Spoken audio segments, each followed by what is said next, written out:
Bom dia, bom dia, bom dia! Graça e paz do Senhor Jesus seja com todos nós. Uma ótima sexta-feira para todos. Hoje é dia 15 de outubro de 2021. Já estamos no meio do mês de outubro. Acredite ou não, já estamos no meio do mês de outubro. Glória a Deus por isso. Deus é fiel, Deus é maravilhoso. Seja muito bem-vindo ao nosso devocional de hoje. Hoje o tema do nosso devocional está instigante. Hoje o tema é sabedoria de Deus. Você realmente confia na sabedoria de Deus? Você realmente confia que Deus sabe o que está fazendo? E se ele simplesmente fizesse alguma coisa que você não estivesse entendendo? E se Deus levasse alguém, ou se Deus fizesse alguma coisa que aos seus olhos não estava dentro ou não estava dentro dos seus planos? Se você tivesse que enfrentar uma enfermidade ou até mesmo se você tivesse que enfrentar ou tivesse que passar por uma coisa boa que você não estava esperando. Será que você confia realmente na sabedoria de Deus? A sabedoria de Deus, ela serve como prumo, ela serve como direção para a sua vida. Eu me lembro, alguns anos atrás, quando eu estava treinando para o ministério pastoral e eu acompanhava o meu pastor na época, o meu mentor, nos seus aconselhamentos pastorais. E eu me lembro de uma oportunidade onde a gente foi aconselhar um rapaz, e esse rapaz, ele havia passado por um momento muito difícil na vida dele. Começou com uma doença na sua esposa muito nova. Ela teve um câncer, um diagnóstico de câncer, e esse câncer trouxe muita dor para toda a família. Nós sabemos como é que é esse processo, e foi um processo longo, doloroso, que culminou com a morte da esposa dele, uma morte prematura de alguém que ele amava muito. Além disso, aliado a isso, veio também uma fase de dificuldade financeira muito grande, não causada pela doença, mas causada por uma crise, e essa crise fez com que ele sofresse um revés financeiro muito grande, e atrelado a tudo isso, a morte de forma dolorosa da esposa, um revés financeiro muito grande, ao final de tudo isso ainda, para piorar, os filhos que eram adolescentes estavam num momento muito difícil. Ou seja, a gente foi aconselhar esse rapaz, e aí, em determinado momento do nosso aconselhamento, ele, de certa forma, começou a colocar a culpa em Deus por tudo que tinha acontecido. Começou a dizer, então, que Deus estava por trás daquilo, por que Deus tinha feito aquilo. E aí o meu pastor, com uma sabedoria única, mas também desafiadora, perguntou para ele, mas você sempre foi fiel à sua esposa? Aí ele gaguejou, depois ele perguntou assim, você era organizado financeiramente, você era mordomo dos recursos financeiros que Deus te dava? Bem, veja bem e tal. Você ensinou os seus filhos no caminho que deve andar? Então, pois não tinha muito tempo e tal. Aí o meu pastor falou assim, então não coloque a culpa em Deus. Por quê? Porque você mesmo procurou com as suas próprias mãos o revés que você está vivendo hoje. Então, esse é um exemplo apenas para ilustrar aqui o tema que nós estamos falando, que é sobre a sabedoria de Deus. Se Deus fizesse alguma coisa que você simplesmente não entendesse, você continuaria confiando na sabedoria de Deus? Bom, é claro que isso está dentro de um contexto. O contexto é Ezequiel 24 e 25. Lembre que o profeta, ele está numa sequência que começou lá no capítulo 13, sobre o detalhamento do juízo de Deus contra a nação de Israel, e agora ele vai concluir esse detalhamento. O capítulo 24 é o último capítulo sobre esse detalhamento do juízo de Deus contra o povo de Judá, na verdade, contra o reino do sul. Contudo, em meio a esse processo todo, o profeta é surpreendido com uma notícia da repentina morte da sua esposa. Esposa essa que o texto bíblico chama de o prazer dos seus olhos. Então, o profeta está ali entregando a palavra de Deus, servindo a Deus de forma fiel, servindo a Deus de forma honesta, ele está ali entregando a palavra de Deus e de repente Deus dá essa notícia para ele de que de forma repentina o prazer dos seus olhos seria retirado dele. Olha aqui o versículo 16 e 17 do capítulo 24, Ezequiel 24, 16 e 17 diz assim: Filho do homem, com um único golpe estou para tirar de você o prazer dos seus olhos. Contudo, não lamente, nem chore, nem derrame nenhuma lágrima. Não permita que ninguém ouça o seu gemer.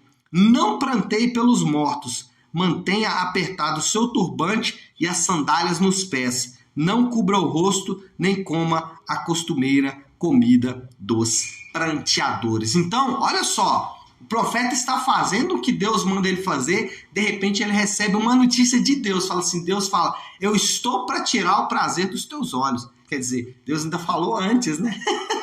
Ele foi surpreendido, ele que era o profeta, ele recebeu a profecia, o seguinte, eu vou levar a sua esposa, como o texto mesmo diz aqui, o prazer dos seus olhos, ou seja, Deus dá uma notícia para Ezequiel que Ezequiel não gostaria de ouvir. E os estudiosos dizem que provavelmente foi de uma doença, porque ou uma morte repentina, um infarto do coração, alguma coisa assim, porque foi uma morte repentina, ainda que dolorosa, retirada então da esposa do profeta Ezequiel. Então, como lidar com as dificuldades? Como lidar com notícias ou como lidar com situações que simplesmente nós não estávamos prontos para lidar com elas? Primeiro, não se vitimizando.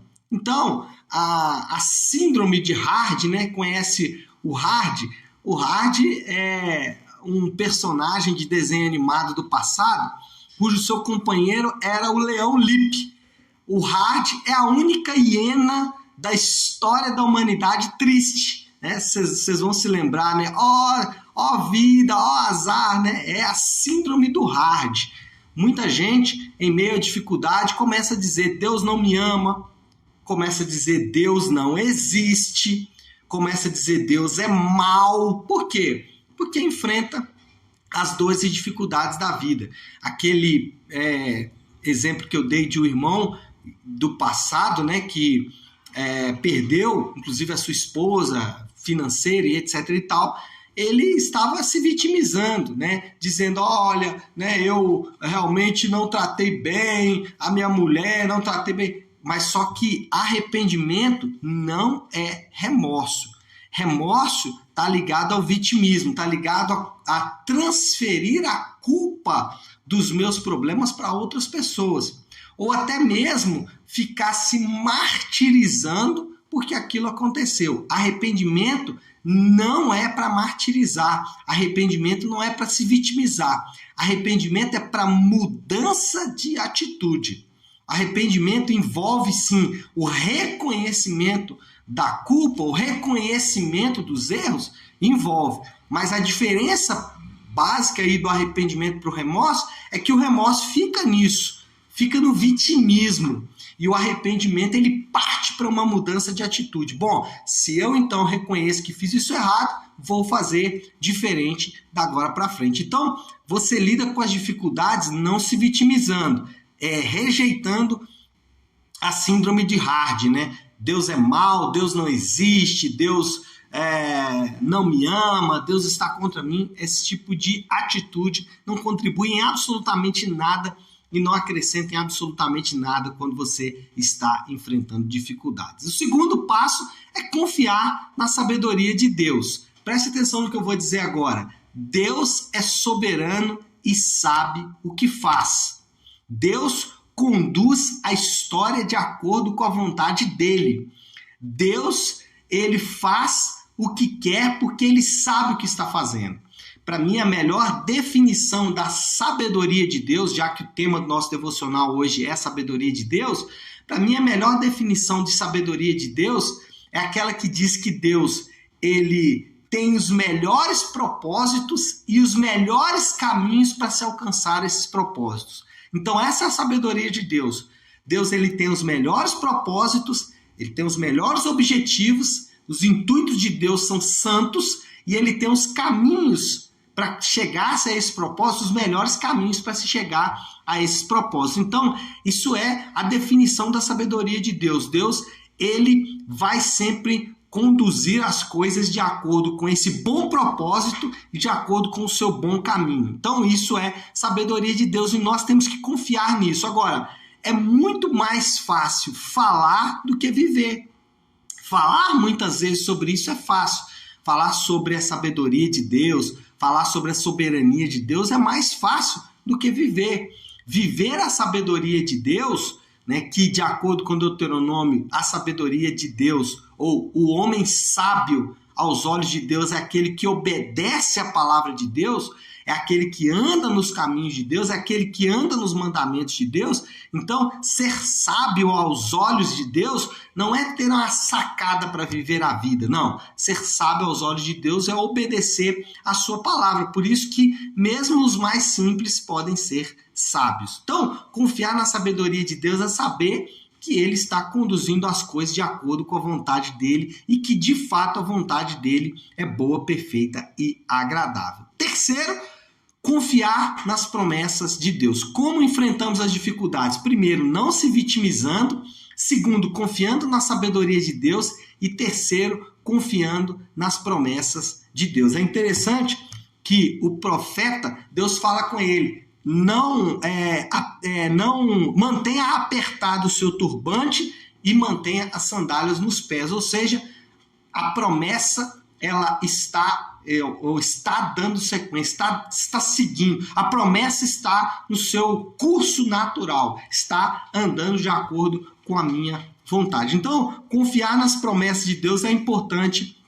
E aí, lembre-se, as promessas de Deus são irrevogáveis. E aqui, vale a pena falar rapidamente sobre as promessas de Deus, por quê? Porque as promessas de Deus não são subjetivas. Você não precisa buscar as promessas de Deus para você. Você não precisa tentar descobrir quais são as promessas de Deus para você, não. As promessas de Deus para você, para mim, para o seu povo, estão expressas na palavra de Deus. São promessas de salvação, promessas de justificação, de adoção, de santificação, de glorificação, promessas de redenção, de restauração. Enfim, essas são promessas de salvação, estão lá escritas na palavra de Deus. Além disso, promessas do reino vindouro, um reino de justiça, um reino de paz, um reino de alegria, um reino onde não haverá dores nem sofrimento.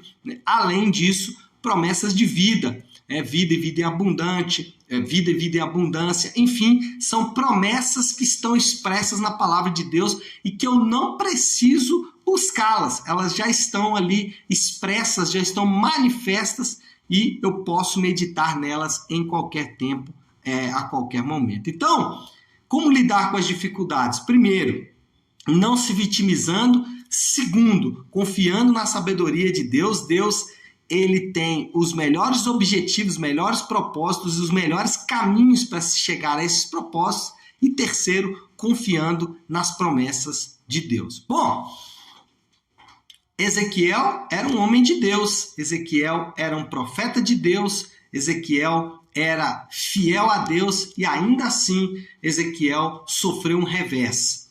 E sofreu um revés muito grave. A sua esposa, como o texto bíblico mesmo diz, de um só golpe foi retirado dele. O prazer dos seus olhos foi retirado dele. O que nós aprendemos com isso? As lutas, as dores, as dificuldades, elas certamente virão. Se você não está enfrentando isso hoje, talvez em algum momento da sua vida você vai enfrentar. Eu oro para que você nunca enfrente, mas sabemos que a nossa existência nesse plano, ele inclui dores e sofrimentos. Então, eles certamente virão. Qual é a importância aqui? O importante aqui é estar firmado no Senhor. Aqueles que meditam na palavra de Deus, que têm uma robusta vida de oração e que têm uma ligação com a sua igreja local, esses indivíduos, eles estão mais firmes para suportar as dores e lutas, para suportar as dificuldades que a vida certamente vai infringir na vida desses indivíduos. Então, é importante que nós estejamos firmados no Senhor. Mesmo que você esteja em um momento bom, a dica aqui é firme-se no Senhor. Se você estiver num momento ruim, então apegue-se mais ainda ao Senhor, porque certamente esse é o caminho do livramento. Ok? Bom, desafio do Léo para esta sexta-feira. Um desafio para nós, é o meu desafio, é o desafio que eu quero compartilhar com você. Independente do momento que você está vivendo, o caminho é o mesmo, encher-se de Deus. Então, se você está me assistindo e está num momento bom, céu de brigadeiro, encha-se de Deus. Encha-se de Deus. Busque a Deus como se hoje fosse o último dia da sua vida. Se você está enfrentando uma luta, uma dor, uma dificuldade, o caminho é o mesmo. Encha-se de Deus. O caminho é o mesmo. Encha-se de Deus. E eu me lembro, voltando ao nosso exemplo inicial aqui do homem que perdeu a esposa, passou por uma crise financeira e os filhos estavam rebeldes, né? Falei no início aqui da nossa conversa. Eu lembro do conselho do meu pastor, né? Ele disse o seguinte: encha-se de Deus, busque a Deus de forma radical. E esse é o caminho. Aqueles que estão firmados no Senhor certamente vão enfrentar as lutas e as dores de forma diferente. O Ezequiel, nosso exemplo aqui do profeta bíblico, ele foi capaz de enfrentar a perda da sua esposa, o prazer dos seus olhos, de forma muito altaneira, de forma soberana, de forma muito firme. Por quê? Porque ele estava firmado no Senhor. E esse é o caminho.